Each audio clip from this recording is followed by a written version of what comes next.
Hey there, welcome back to my tiny shop. I'm kind of excited today. I have a new toy. So today's project is this little Jessem Router Lift. I finally did it. Pulled the trigger on. I bought it during the last Prime days, and I've been thinking about a router lift for 3 years now. And surprisingly, this Jessem is still the same price as it was when I first saw it 3 years ago. And it's from Canada. So I guess the tariff had no effects on it. Thank God. Just breaking in from the future. I just got 1,000 subscribers. Thank you to all my subscribers and to the many comments of encouragement. This journey has not been easy. I had to learn to talk to a camera as if it was a person. I had to learn to film all the different shots, to edit my videos, to try to make them interesting, to do voiceover, find music that's not copyrighted, figure out all the different YouTube rules, and most of all, to try to give you some wisdoms from my mistakes so you don't have to. Emotionally, it's been up and down whenever somebody subscribes or unsubscribes, but reaching this goal has made it all worth it.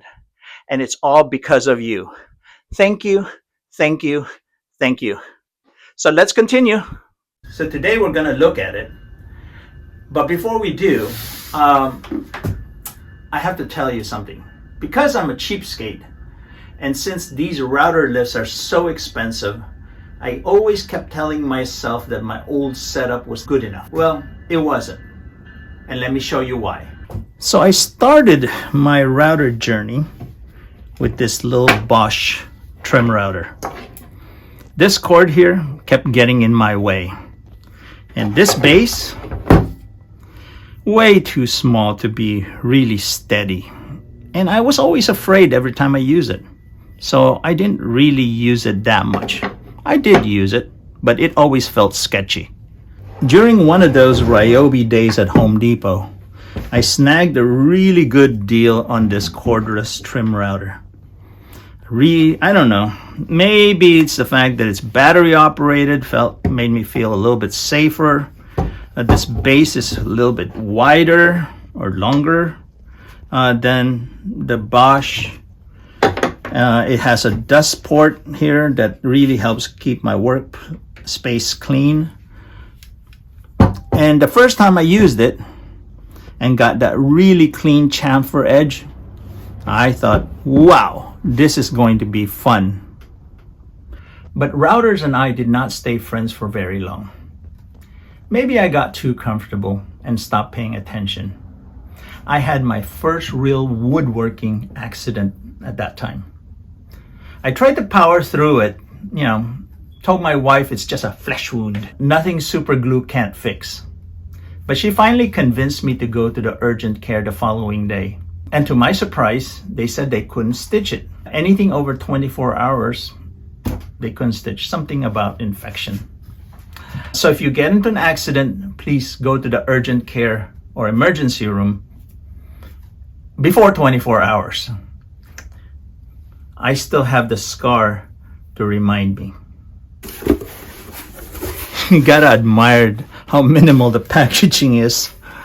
I'm honestly surprised this arrived safely from Canada.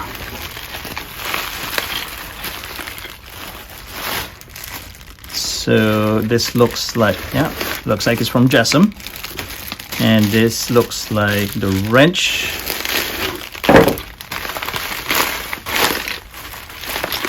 And it comes with 1, 2, 3 rings, a bunch of screws and Allen wrenches.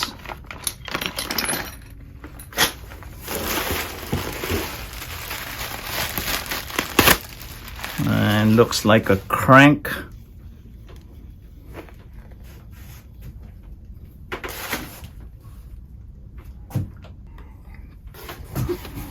Okay, here's the actual lift itself.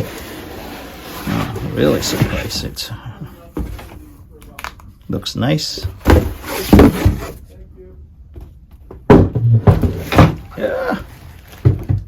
Okay, Don't drop it. Don't drop it. And of course, the world's thinnest instruction sheet and a warranty cards. Who does this still?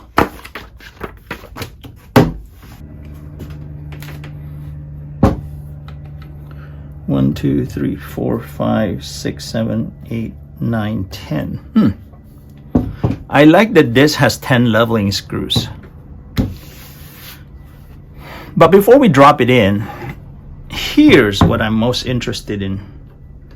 This little independent tensioning rod.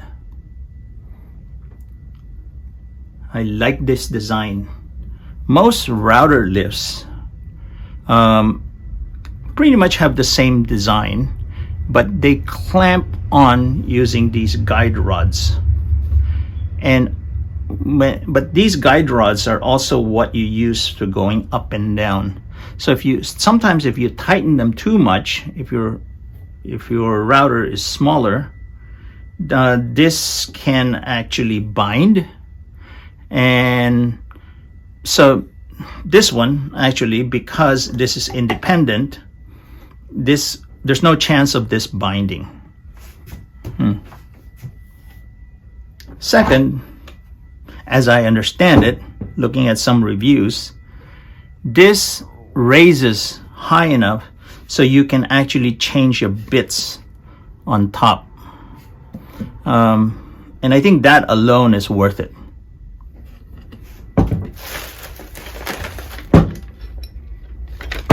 Oops.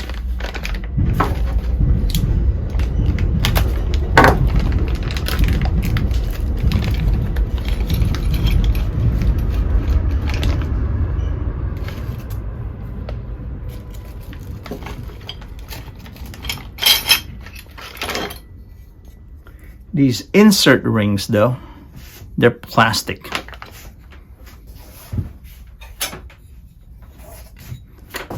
Unlike other router lifts that have aluminum. But that's okay. I knew this coming into it. I don't think a plastic plate is the designing. It's actually made pretty well. Pretty strong plastic. And I guess the other thing that made me choose, or that I don't like about this, is this little wrench. The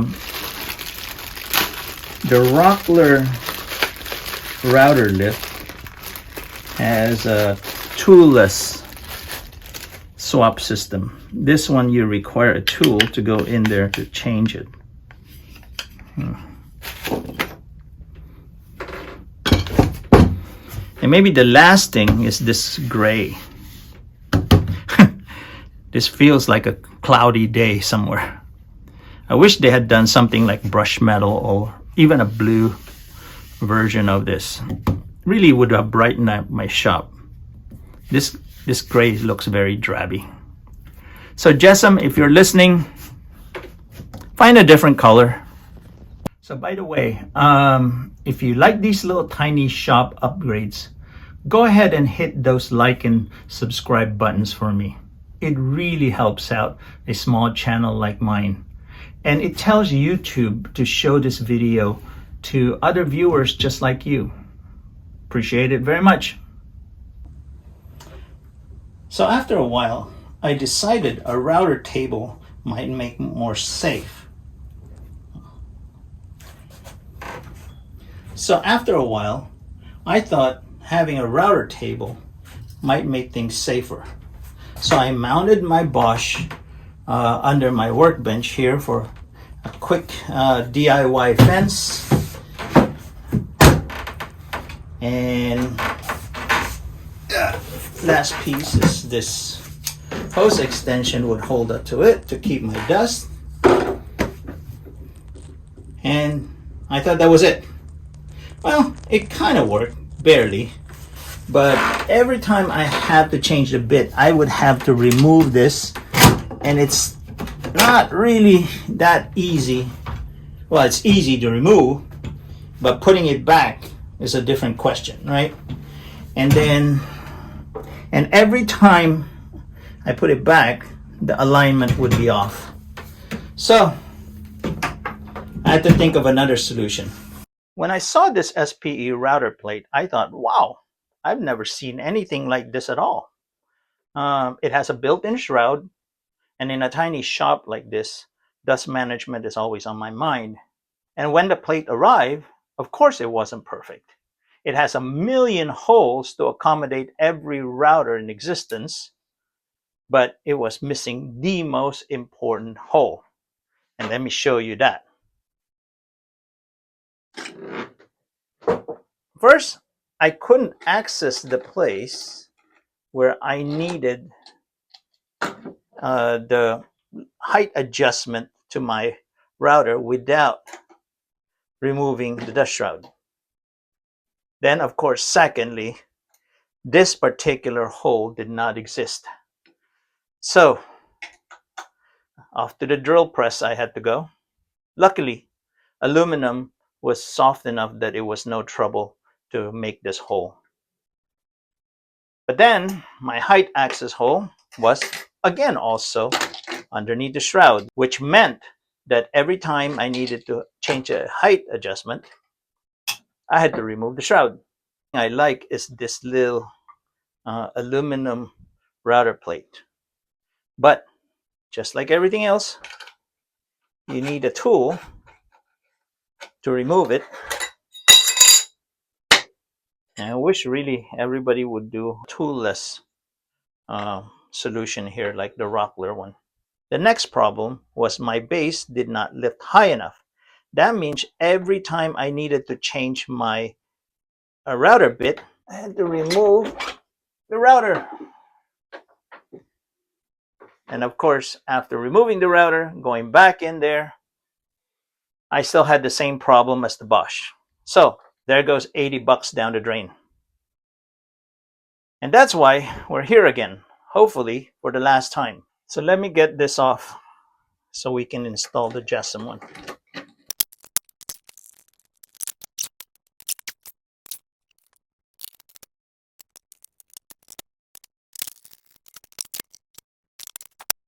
So another thing I like about these skill router is that they do come with a dust port also here.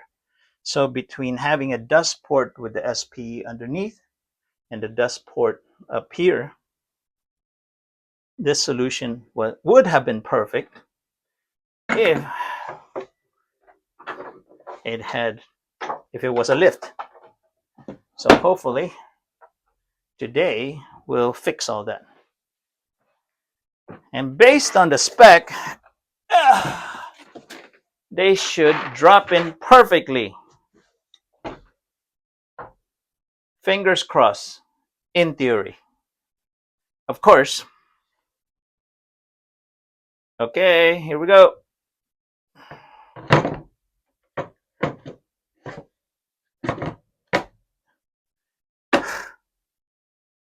Almost perfect. So what's going on here? I think there's a little bit of course it's always the corners. So hold on. Let me get a chisel. Nothing a good chisel cannot fix. And if all else fails,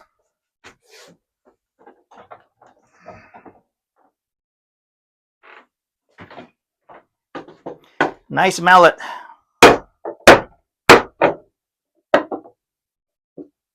Okay, maybe that's not it.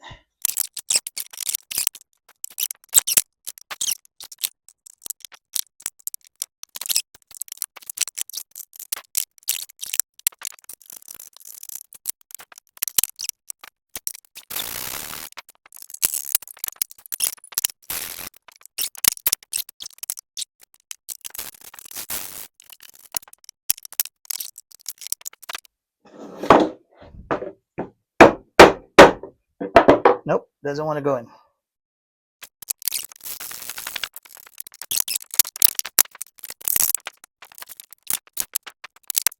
Oh, there we go. A perfect fit with a little bit of my tiny adjustment, because woodworking is about solving problems. I've said this before, a good woodworker is somebody who can fix problems, while a bad woodworker just hasn't made enough mistakes yet. Let's finish this up.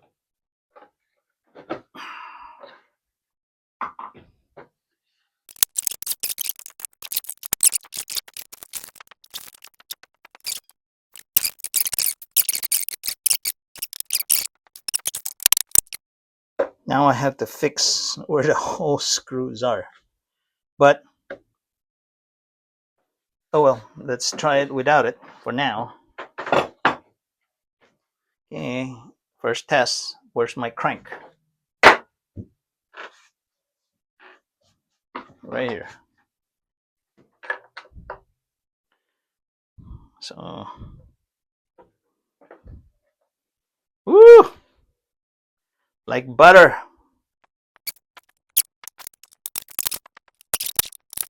Ooh, that's so easy. Oh, love it.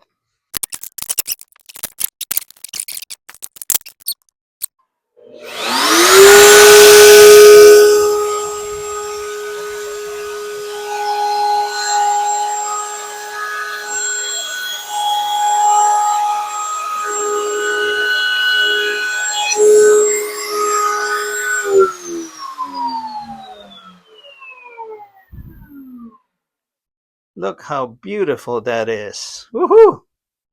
Oh, I wish there was a touch vision so you can feel how smooth that thing is.